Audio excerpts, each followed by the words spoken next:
दोस्तों नमस्कार, आदाब, सत श्री अकाल। उर्मिलेश संवाद के इस कार्यक्रम में आपका बहुत बहुत स्वागत है। मैं हूं उर्मिलेश। दोस्तों, बिहार का चुनाव अब धीरे धीरे नजदीक आ रहा है और एसआईआर को लेकर तमाम तरह की अटकलें अभी भी बरकरार हैं। सारे संदेह, सारी आशंकाएं, सारे सवाल खत्म नहीं हुए हैं, उनके जवाब नहीं मिले हैं। अभी सुप्रीम कोर्ट में सुना है कि अंतिम सुनवाई अगर हुई, हो सकता है कि उसके बाद भी डेट पड़े, पता नहीं। लेकिन कहा जा रहा है कि 7 अक्टूबर को आखिरी सुनवाई होगी। सुप्रीम कोर्ट क्या करता है, क्या नहीं करता है, वो तो हम कह नहीं सकते, हम भविष्यवक्ता नहीं है। लेकिन एक बात तो निश्चित है कि बिहार की लिस्ट में बहुत सारी समस्याएं अभी भी हैं। 65 लाख जो नाम कटे थे या जिनको एक्सक्लूड किया गया था, उसके बारे में माननीय सुप्रीम कोर्ट ने जो एक आदेश दिया था, निर्देश दिया था इलेक्शन कमीशन को, उस पर उन्होंने कुछ फॉलो अप किया। अब आगे क्या हो रहा है देखना है, क्योंकि 30 सितंबर को फाइनल लिस्ट आनी है। उस पर क्या होता है, कैसे होता है, ये सब देखने की चीजें हैं। लेकिन इस बीच में सुना है कि chief election commissioner Gyanesh Kumar Bihar जाने वाले हैं, जायजा लेने की बिहार में चुनाव की क्या परिस्थिति जो है वो किस प्रकार की है, कब डेट घोषित की जा सकती है, कब नहीं की जा सकती है, और ये है। तो हमने सोचा कि क्यों न बिहार के बारे में एक ऐसी शख्सियत से हम बात करें जो न सिर्फ बिहार बल्कि पूरी प्रशासनिक मशीनरी को बहुत अच्छी तरह समझते हैं, जानते हैं, उसके हिस्सा भी रहे हैं। एक बहुत सीनियर आईएएस अफसर जो सेवानिवृत्त हो चुके हैं और 1979 बैच के आईएएस हैं, अफजल अमानुल्लाह साहब। अफजल अमानुल्लाह साहब, आपका हमारे इस कार्यक्रम में बहुत बहुत स्वागत है। आप पहली दफा हमारे इस नए नवेले यूट्यूब चैनल पर आए हैं, इसलिए और स्वागत है। हम सबसे पहले अपने दर्शकों को बता दें कि अफजल अमानुल्लाह साहब बिहार के रहने वाले भी हैं और 41 साल भारतीय प्रशासनिक सेवा के अधिकारी रहे। बहुत प्रतिभाशाली, प्रखर अफसर रहे, छात्र भी। मैं इनकी प्रोफाइल देख रहा था। ये गृह सचिव थे बिहार के, होम सेक्रेटरी, और भारत सरकार के संसदीय मामलों के सेक्रेटरी के रूप में इन्होंने आखिरी योगदान दिया। फिर रेरा के चेयरमैन भी बने और काफी डायनेमिक, काफी सक्रिय। तो हम सबसे पहला सवाल आपसे ये पूछना चाहते हैं अफजल साहब कि बिहार में जो अटकलें लगाई जा रही हैं, मैंने कहा भी अपने ढंग से कि जो बहुत करीबी मीडिया माना जाता है शासन प्रशासन का, जो खबर लाता रहता है, वो ये कह रहा है कि 3 फेज में इलेक्शन होगा और 5 से 15 नवंबर के बीच होगा।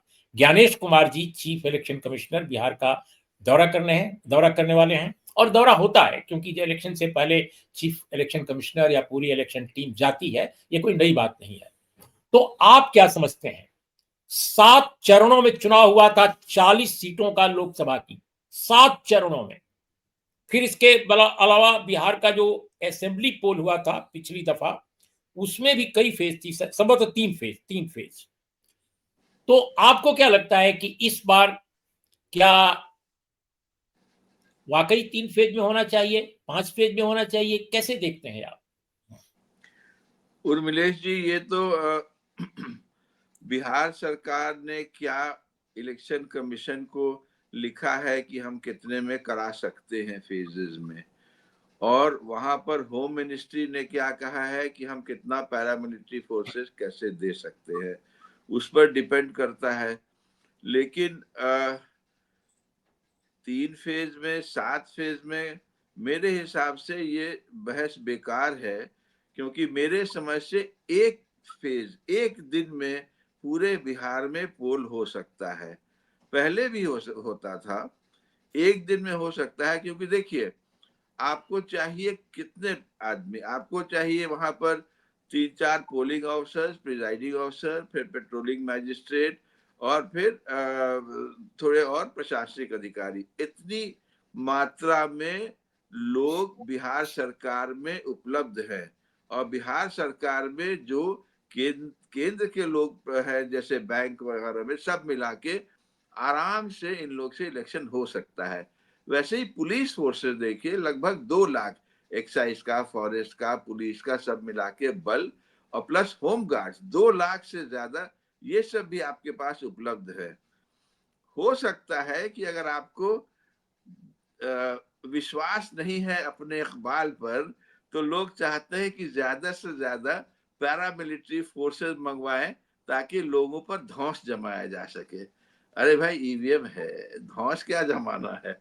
एनीवे, हमको उस बहस में नहीं जाएंगे, लेकिन नंबर 1 देखिए कि personal and police personal, administrative, सब मिला के एक दिन में पोल हो सकता है। अगर आपको पैरामिलिट्री फोर्सेस चाहिए तो वो भी आपको एक दिन में उपलब्ध हो सकता है, क्योंकि बिहार के अलावा पूरे हिंदुस्तान में कहीं चुनाव नहीं हो रहा है। तो जब कहीं चुनाव नहीं हो रहा है तो जितना मात्रा में आप केंद्र बल चाहिएगा मिलेगा, तो फिर दिक्कत क्या है।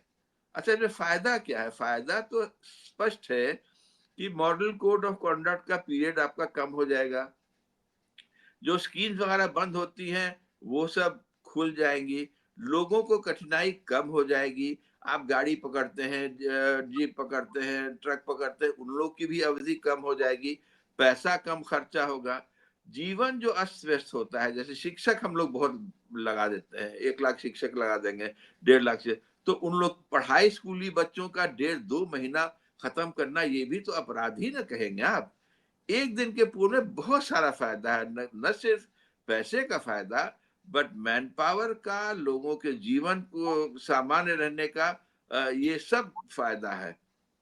तो मेरे हिसाब से नंबर 1 पॉसिबल है, संभव है, और इसके फायदा ये है कि आपको बहुत सारा ये है, पैसा बचेगा, जीवन सामान्य होगा। हो सकता है कि पॉलिटिकल लोगों को सूट नहीं करे, क्योंकि वो चाहेंगे कि एक फेज खत्म हुआ, जल्दी से दूसरे फेज में चले जाएं, और वहां 3-4 दिन प्रचार और करें और करें। और कब तक करिएगा भैया, एक बार करके जान छोड़ी हम लोग की। तो अब ये तो भाई डिसीजन लेना है बिहार सरकार और केंद्र सरकार और होम मिनिस्ट्री को कि क्या करना है। पॉलिटिकल पार्टीज को चाहिए अपना मन बना ले कि एक दिन का पोल चाहते हैं कि नहीं चाहते हैं, वैसे इलेक्शन कमीशन से डिमांड करें, है ना। लेकिन हर हिसाब से एक दिन में पोल पॉसिबल है, इसमें कोई शक नहीं है। और जो बोलता है कि किसी को आय बाय करता है, तो कहिए कि जाइए, एक अफजल अमानुल्लाह हैं, पड़े हुए हैं कहीं पर, जाके उनसे बहस कर लीजिए। आप अपना चार्ट दिखाइए कि why is it not possible, and I will show you why it is possible. तो अब क्या बताएं आपको, ये यही पर बात अटक जाती है सर। देखिए, एक दिन का पोल हमेशा अच्छा। अब दूसरी बात, सारे ढिंडोरा पीट रहे हैं कई सालों से, 1 नेशन 1 पोल। आप एक एक बिहार में आप एक दिन का पोल नहीं करा सकते, 1 नेशन 1 पोल का आप सपना देख रहे हैं, मुंगेरी लाल वाला। तो मैंने सब चीज एक साथ नहीं चलेगी। अपना मन स्थिर कर लें इलेक्शन कमीशन, मन स्थिर कर लें पॉलिटिकल पार्टी की क्या करना है बिहार में। लेकिन मैं आपसे यह समझना चाहता हूं कि आखिर इलेक्शन कमीशन या उसके जो सलाहकार हैं, दूसरी तरफ आमतौर पे राजनेता जो सत्ताधारी हैं, ये क्या कारण है कि ज्यादा से ज्यादा फेज में चुनाव पसंद करते हैं जबकि खर्चा उसमें ज्यादा है? क्यों ऐसा पसंद करते हैं? जैसे अभी जो प्रपोजल चल रहा है, जो एक चर्चा में है मीडिया के, कि बिहार में 3 चरण का चुनाव होगा, तो 1 चरण के चुनाव की बात चर्चा में नहीं है, 3 चरण के चुनाव की चर्चा है। आखिर ये क्यों? एक तो बहुत ऑब्वियस है कि जो स्टार कैंपेनर्स होते हैं पॉलिटिकल पार्टीज के, उनको ज्यादा मौका मिलता है स्टेट को धांगने के लिए। तो पूरा गर्दा उड़ा देंगे स्टेट में, 1 चरण होगा, उसके बाद से 6-7 दिन मिलेगा उन लोग को दूसरे दूसरे चरण में कैंपेन करने का। तो एक तो उनका स्पैन ऑफ इलेक्शनियरिंग इंक्रीजेस। दूसरा है कि जो हम लोग देख रहे हैं कि जो स्पेशल इंटेंसिव रिवीजन के पीछे मंशा थी, और जो अब क्लियर हो रहा है कि लोगों का मूवमेंट बिटवीन द फेजेस हो रहा है, अगर हर घर में 40-50-100 आदमी एक्स्ट्रा हो रहे हैं और लोग हैं, तो ये लोग जो 5-10-20 हजार हैं, ये एक फेज से दूसरे फेज जाके वोट करेंगे, तीसरे फेज जाके वोट करेंगे। जो आपका जो 10-20 हजार का कोर ग्रुप है, जो जो कंस्टिट्यूंसीज में आप जीतना चाहते हैं, तो इन लोग को आप घुमा सकिएगा आसानी से। तो ये दूसरा कारण है। बेसिकली यही दो दो कारण है। अन्यथा कोई ऐसा कारण नहीं है कि अगर मंशा ठीक है और बेईमानी का मंशा नहीं है, तो एक दिन में हो जाएगा। अदरवाइज देखिए, बेईमानी का भी बहुत स्कोप हो जाता है, कॉन्सेंट्रेटेड बेईमानी करने का मौका नहीं मिलेगा आपको। फर्ज करिए कि पुराने जमाने में लूट उट होता था तो गुंडों की टोली घूमती थी, लेकिन अगर एक दिन में होता है तो गुंडों की टोली हर जगह नहीं घूम सकती थी। वो कॉन्ट्रैक्ट लेता तो वही 2-3 बूथ का लेता, ये नहीं कि दूसरे फेज में 4-5 बूथ का और लिया, तीसरे। तो वो सब भी गुंडों की टोली। आजकल डिफरेंट टाइप ऑफ गुंडे हैं, बट गुंडे तो हैं, बेईमान तो हैं। हम लोग का वोट को तो गड़बड़ करने का साजिश है ही है। ये 3-4 कारण है उर्मिलेश जी की पॉलिटिकल पार्टी नॉर्मली नहीं चाहेंगे, खास करके जो दल को है कि भाई हमको हमको हर हालत में जीतना है या कुछ करना है उस तरह से। तो कुछ साल पहले की बात है, हम लोग एक सेमिनार में बैठे थे और इलेक्टोरल रिफॉर्म्स को लेकर सेमिनार हो रहा था, और मुझे याद है कि वहां पर एडीआर के को फाउंडर प्रोफेसर जगदीप सिंह छोकर भी थे, जिनका अभी कुछ समय पहले ही निधन हुआ है। बहुत हाँ प्रतिभाशाली, बहुत ही प्रतिभाशाली व्यक्ति और बहुत ही फाइटर किस्म के व्यक्ति, नागरिक अधिकारों के लिए, ह्यूमन राइट्स के लिए। तो वहां पे जो चर्चा थी, बहुत सारे लोग वकील थे, बहुत सारे लोग स्ट्रेटजिस्ट थे और प्रोफेसर थे, जर्नलिस्ट भी थे। तो उसमें एक समस्या एक जर्नलिस्ट ने उठाई कि भाई कई फेज में चुनाव अगर एक राज्य में हो रहा है, तो कोई बड़ा नेता जिसके पास हवाई जहाज है, हेलीकॉप्टर है, वो जहां पर चुनाव संपन्न अभी नहीं हुआ है, वहां वो भाषण दे रहा है, और उसके ठीक बगल वाली कॉन्स्टिट्यूएंसी में इलेक्शन शुरू हो चुका है सवेरे। तो वो जहां चुनाव संपन्न हो रहा है और जहां होना बाकी है, जहां भाषण उसका चल रहा है, क्योंकि कोड ऑफ कंडक्ट उस पर लागू नहीं है, अभी वो समय आया नहीं है जब चुनाव प्रचार बंद हो जाता है, तो वो डायरेक्टली प्रभावित करता है चुनाव संपन्न हो रहे क्षेत्रों में भी। इलेक्शन कमीशन तक ये पिटीशन भी गया था बहुत सारे लोगों का, उस पर आज तक विचार नहीं हुआ कि इसको कैसे रोका जाए, क्योंकि आप टेलीविजन को रोक नहीं पाते, आप रेडियो को रोक नहीं पाते। आप कहते हैं कि ये नहीं करो, पोस्टर नहीं लगाओ, भाषण नहीं दो, लेकिन भाई साहब भाषण तो चलता रहता है टेलीविजन पर। तो इस दौर में क्या यह एक जरूरी चीज नहीं है जो आप कह रहे हैं कि वन फेज में कराइए, सब जगह कराइए? क्या दिक्कत है? आप ठीक बोल रहे हैं। तो जीता जाता एग्जाम्पल बिहार का था। बहुत बड़े नेता थे जो कि बक्सर और आरा में पोल हो रहा है एक जगह, और ठीक बगल में हमारे एक बड़े नेता जो है सो अपना भाषण कड़कड़ाए हुए हैं, और वो पूरा लाइव हो रहा है भाई। एंड दिस लाइव स्ट्रीमिंग न तो सिर्फ आरा वाले सुनेंगे, बक्सर वाले भी सुनेंगे, बगल वाले सब सुनेंगे। तो तो ये तो आपके मॉडल कोड ऑफ कॉन्डक्ट का वायलेशन भी हो रहा है, प्लस द फैक्ट दैट प्रचार बंद हो गया है आपका जी। 48 घंटा पहले, before the close of polls. वहां आप स्ट्रीम कर रहे हैं, आप प्रचार कर ही रहे हैं भाई। आप तो पार्टी के लिए प्रचार कर रहे हैं ना, तो वहां भी आपका प्रचार जा ही रहा है। तो ये इलेक्शन कमीशन के बुद्धि में क्यों नहीं घुस रहा है कि भैया हम बैक डोर से एंट्री करा रहे हैं, वायलेट करा रहे हैं, दैट प्रचार बंद कर दिया है, झूठ। मॉडल कोड ऑफ कॉन्डक्ट लागू है, झूठ। तो it is a violation of the own representation of people's act and the model code of conduct. तो ये तो रिकॉर्डेड एग्जाम्पल है, सबको ही है। तो आप बंद करवा दीजिए कि आपको प्रचार करना है। एक फर्स्ट फेज स्टार्ट हो गया, आपका प्रचार सारे जगह बंद हो गया। अब आप जाइए घूम घूम करके गाड़ी से, पैदल, घरे घर जाइए, अपना करते रहिए। ये हवाई जहाज वाला बिजनेस जो हो गया है, अब फटाफट ट्रेन से गए, इससे गए, इस सबको बंद कर देना चाहिए। कुछ तो करना चाहिए अगर आप ज्यादा फेजेस में करा रहे हैं, because people have found ways to circumvent, backdoor सबसे सब अपना सारा चीज वही कर रहे हैं जो कि नहीं करना चाहिए।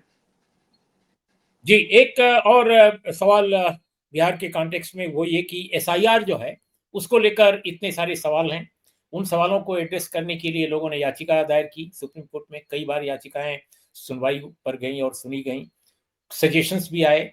सजेशंस को फॉलो नहीं किया इलेक्शन कमीशन ने। तब माननीय सुप्रीम कोर्ट को डायरेक्शन देना पड़ा, आदेश देना पड़ा कि नहीं, आपको 12वें दस्तावेज के रूप में आधार को लेना पड़ेगा। अब आधार को ले रहे हैं। शुरू में तो जब केवल सजेशन था तो आधार लेने वाले जो बीएलओ थे उन पर कार्रवाई की धमकी तक बिहार में जी दी गई या कार्रवाई का आदेश भी जारी हो गया। तो ये जो मौजूदा स्थिति है, 30 सितंबर को लिस्ट जारी होनी है। As a former senior officer of this country, आपको क्या लगता है कि एसआईआर बिहार में आम मतदाताओं के साथ वाकई न्याय करेगा, या एसआईआर में जो गड़बड़ी है या गड़बड़ झाला है वो बरकरार रहेगा और उसी गड़बड़ झाले के साथ इलेक्शन में वोट डाले जाएंगे? उर्मिलेश जी देखिए, इसको हमने स्टडी किया है, न्याय नहीं मिलेगा, न्याय नहीं मिलेगा। और सुप्रीम कोर्ट मेरी समझ में नहीं आता है, with all due respect to the supreme Court, आप 4-5 हियरिंग तक आप सजेशन ही देते रहिएगा। अरे भाई, आप कोर्ट है, आप ऑर्डर दीजिएगा ना कि आप गिड़गिड़ाइएगा कि भैया election commission you must consider, you must consider. अरे भैया क्या बात है, आदेश subordinate to the supreme court. आपको करना है करिए, आदेश दीजिए। आप आदेश देने में कतरा रहे हैं। एक तो ये हो गया। दूसरा देखिए, जैसे कि हिस्ट्री आप देखिएगा कि हम लोग का इलेक्शन जो हुआ था फर्स्ट, उसके बाद से हर साल हम लोग कराते थे summary revision at the start of every year, हर साल के साथ कराते थे। 5-5 साल पर उमूमन हम लोग एक इंटेंसिव रिवीजन कराते थे, आईआर कराते थे। जाके 5 साल में के बाद देखिए प्रोसेस देखिए क्या था। उस इंटेंसिव रिवीजन में 5 साल वाले में बीएलओ जाता था घरे घर, उसके पास लिस्ट रहती थी कि is to verify and then go away. BLO न कोई पेपर मांगता था, न कोई कागज, न कोई दस्खत लेता था, न कुछ करता। Very simple procedure, easy going, आराम से हो जाता था। जा जा करके घरे घर देखता रहता था। अब क्या हुआ कि 2003 में जब इंटेंसिव रिवीजन हुआ तो कंप्यूटराइजेशन आ गया, और कंप्यूटराइजेशन से सारा चीज लिस्ट आ गया। तो हुआ कि भाई अब इंटेंसिव रिवीजन की जरूरत नहीं है।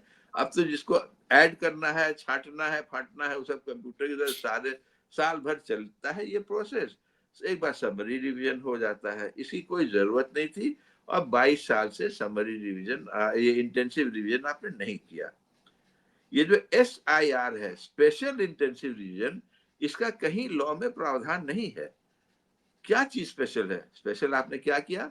आपने प्रोसीजर बदल दिया बेईमानी के मकसद से। प्रोसीजर में आपने क्या बदला कि आपने कहा कि भैया घर वाले सबको एक एक फॉर्म भरो, आप ये सब दस्खत कागजात दो, और तभी हम तुमको मानेंगे। तो लोगों को तंग कर रहे हैं आप। लास्ट इंटेंसिव रिवीजन जो हुआ था 2003 में 8 महीना लगा था, और अभी आप स्पेशल इंटेंसिव रीजन में 3 महीना भी नहीं दे रहे हैं। फटाफट एक एक महीने में कही कि करो। बिहार में बाढ़ तो है ही है, सुखाड़ है बहुत जगह बिहार में। कितने लोग काम करने के लिए बाहर गए हुए हैं। इस समय आप करवा रहे हैं। चौथा कि आपका इलेक्शन आपको पता है सर पर है, आप सब रिवीजन करा चुके हैं, आपका चल रहा है उसका अपग्रेड। तो फिर बीच में स्पेशल इंटेंसिव रिवीजन क्यों करा रहे हैं इलेक्शन के ठीक पहले, वो भी इतने कम टाइम में, जो कि संभव नहीं है। और कितने लोग पढ़े लिखे हैं बिहार में, आप देखिए how many people are literate in Bihar in that sense. घूम घूम करके बेचारा सब गरीब मारा फिर रहा है, मेरा बना दो प्रमाण पत्र, मेरा ये बना दो वो, पर कितना आप परेशान कर दिया लोगों को। हार थक करके आप ये करा दीजिएगा। प्लस इतना सारा डिलीशन आपने किया है। हमने तो स्टडी नहीं किया है कितना घुसाया है लोगों को, पैडिंग कितना किया है। वो बहुत डिफिकल्ट है कि एक तो आप डिलीट कर रहे जो कि आपके सामने है कि आदमी को, लेकिन आप जो घुसपैठी यहाँ पर करवा रहे हैं, पैडिंग जो आप कर रहे हैं ना, मोटा बना रहे हैं अपने अपने इसको, वो कैसे पता चलेगा? वो तो जनता को जागरूक रहना होगा। हर बूथ पर लोकल आदमी लोग, अपना गांव वाले, मोहल्ले वाले, वार्ड वाले सब रहे, अरे ये तो बाहरी है, बाहरी है, बाहरी है, खदेड़ो इसको, दौड़ा दीजिए सबको। तभी जब तक कि जागरूकता नहीं आएगी ये काम नहीं करेगा। एंड स्पेशल इंटेंसिव रीजन के ये पूरा दौर को they should it should be put on hold, it should not be use for this election. जो 2024 इलेक्शन में था उसका समरी रिवीजन हुआ, वो जो आपका इलेक्टोरल रोल तैयार है अभी 2025 जनवरी में, that should be used for the elections and that the supreme court should consider this. अब गिड़गिड़ाने का टाइम नहीं है सुप्रीम कोर्ट में। और इलेक्शन कमीशन के आप देखा है उनके उनके जो वकील हैं द्विवेदी साहब, क्या करते हैं कोर्ट के साथ? कोर्ट में कर रहा है, भाई क्या हो तुम? सुप्रीम कोर्ट की इज्जत रखिए। With all due respect, please keep the sanctity and the dignity, maintain it of the Supreme Court. You are there to order, you are there to see that human rights are not trampled, you are there to see that the people are not affected adversely. आप में कर रहे हैं इसके, तो खैर anyway, हम थोड़ा ज्यादा बोल गए, I'm sorry, but with all due respect to these authorities, बहुत हमको गुस्सा आता है कि हम लोग के इस पर ये किया जाता है। अफजल साहब, एक और सवाल मैं आपसे मैं पूछना चाहता हूं कि बिहार का जब भी जिक्र होता है पॉलिटिकल मामलों में या इलेक्शन रिलेटेड इश्यूज में, तो पता नहीं कैसे घुसपैठियों का मामला बहुत बड़ा बन जाता है। हम बिहार में 8 साल मैंने नौकरी की है नवभारत टाइम्स में, और मैं पहली दफा नौकरी करने बिहार गया था दिल्ली से सीधे। तो मुझे किशनगंज, अररिया और वो इलाका पूरा घूमने का मौका मिला। हमेशा जो एक खास पॉलिटिकल पार्टी है, एक खास स्ट्रीम के लोग हैं, वो इसको सबसे बड़ा मुद्दा वहां मानते थे। गरीबी को नहीं मानते थे, लैंड रिफॉर्म्स की जरूरत को नहीं मानते थे, खासकर पूर्णिया से लेकर के और उस पूरे इलाके में, लेकिन इसको सबसे बड़ा मुद्दा मानते थे। तो मैं ये समझना चाहता हूं कि ये जो घुसपैठिए का मामला है आज की तारीख में आपको कितना ये सीरियस लगता है? खासकर एसआईआर के जो पैरोकार हैं वो इसको बड़ा महत्व मान रहे हैं, स्वयं इलेक्शन कमीशन इसको बहुत महत्वपूर्ण मान रहा है। आप कैसे देखते हैं? आपके व्यूअर्स को समझना होगा जो हम बोलना चाह रहे हैं, और ओपन माइंड से समझना होगा। घुसपैठिया से इन लोग का क्या तात्पर्य है? घुसपैठिया से बेसिक तात्पर्य है कि बंगाली भाषाई मुसलमान, और ज्यादातर आप देखिएगा वो सीमांचल में, अररिया, किशनगंज, पूर्णिया में, जहां मुसलमानों की आबादी सब्सटैंशियल है। जैसे 67% किशनगंज में हुआ, अररिया में 40 से ज्यादा हुआ, पूर्णिया में 40 से ज्यादा हुआ, कटिहार में 40 के आसपास हुआ। ये 4 जिला, अररिया, किशनगंज, पूर्णिया, कटिहार, इसमें कहते हैं कि बंगाली स्पीकिंग मुस्लिम आ गए हैं, और ये बाहर से आए हैं। बाहर से आने में एक तो याद करिए कि बिहार का कोई बॉर्डर बांग्लादेश से नहीं है, बंगाल से है, बंगाल से बंगाली आ सकते हैं, और उधर नेपाल से है, नेपाल से नेपाली भाषाई लोग आते हैं। अगर घुसपैठिया आया है वास्तव में किसी और देश से, तो इसकी जवाबदेही किस पर है?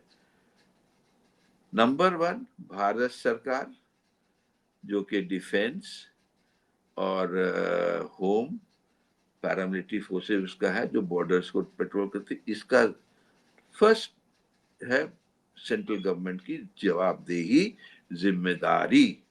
दूसरी है बिहार सरकार की, जो कि अंदर आए तो अगर आइडेंटिफाई किए, खोजे वोजे, तो पुलिस का है, बट पुलिस का basically role law and order का है, उसको नहीं है कि सिटीजनशिप वगैरह करना है, लेकिन फिर भी पुलिस का।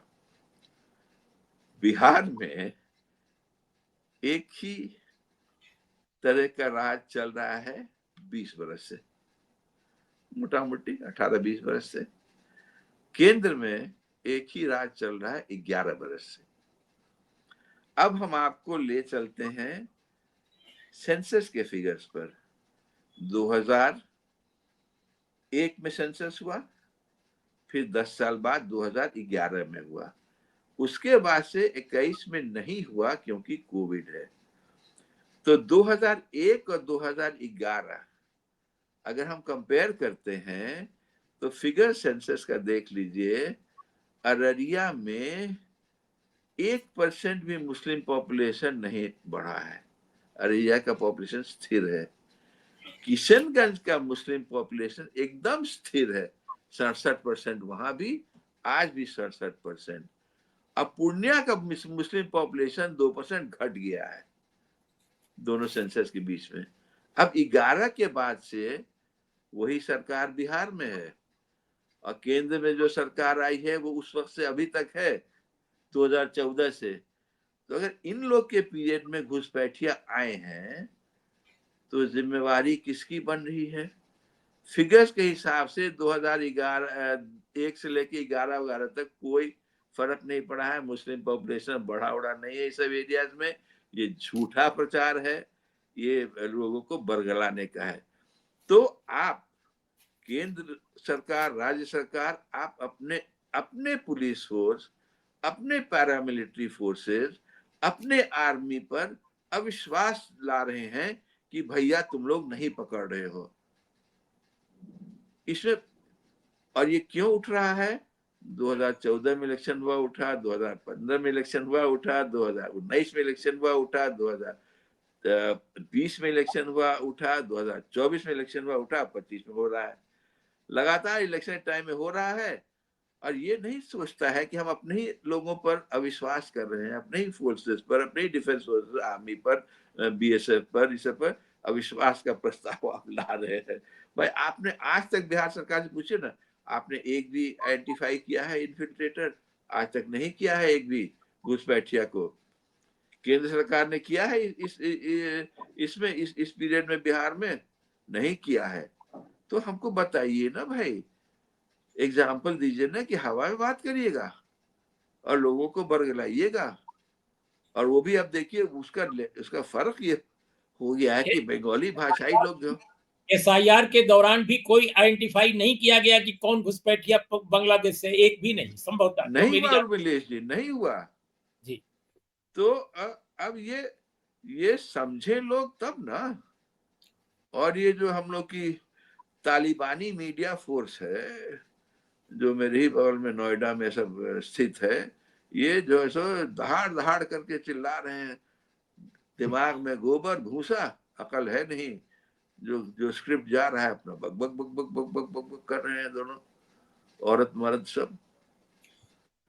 तो बहुत ही गलत। आप किसी को चार्ज कर रहे हैं भाई कि आप हिंदुस्तानी नहीं है, तो भैया तुम प्रूफ करो ना। और तो इतने साल में तो नहीं प्रूफ कर सके, 2001 से अभी तक तो नहीं तो पकड़ सके। अपने राज्य में अपने टाइम में बताओ ना, 12 साल 11 साल, वहां 20 साल में पकड़े किसी को? जब नहीं पकड़े हो तो वो क्या अधिकार है बक बक करने का, और आर्मी और पैरामिलिट्री फोर्सेस और पुलिस पर अविश्वास करने का? कहे उन लोग कि आर्मी को चार्ज करे, पुलिस को चार्ज करे, पैरामिलिट्री फोर्सेस को चार्ज करे कि भाई तुम लोग क्यों नहीं पकड़ रहे हो। तो अपना अपने पैर पर कुल्हाड़ी मारिए कि ये हाथी आया हाथी आया हाथी आया। हाथी जो है सो 25 साल से हाथी आ ही रहा है। शुक्रिया अफजल साहब, बहुत बहुत धन्यवाद। अफजल अमानुल्लाह ने दोस्तों जो बातें कही हैं, एक पूर्व अधिकारी के तौर पे, भारत के एक नागरिक के तौर पे, मुझे लगता है कि बहुत महत्वपूर्ण है। आप इनकी बात से कई मुद्दों पर सहमत होंगे, कई मुद्दों पर असहमत होंगे, वो अपनी जगह है। लेकिन जो फैक्ट्स के साथ और जो लॉजिक के साथ उन्होंने बात की है, आप जरूर इस पर टिप्पणी करें, और हमें भी उससे मिलेगा मौका समझने का और आगे के विचार विमर्शों को आकार देने का। तो दोस्तों आज इतना ही। अफजल साहब बहुत बहुत शुक्रिया। हम फिर आपको भविष्य में भी आप होते रहेंगे, आपको हम निमंत्रित करेंगे ताकि आप हमारे चैनल पर आकर अपनी बातों को साफ ढंग से पेश करें। बहुत कम होता है कि जो अफसरान हैं, रिटायर्ड होने के बाद भी इतना साफ ढंग से बोलें, इतनी सच्चाई के साथ बोलें। तो आपका इसलिए भी शुक्रिया। आदाब।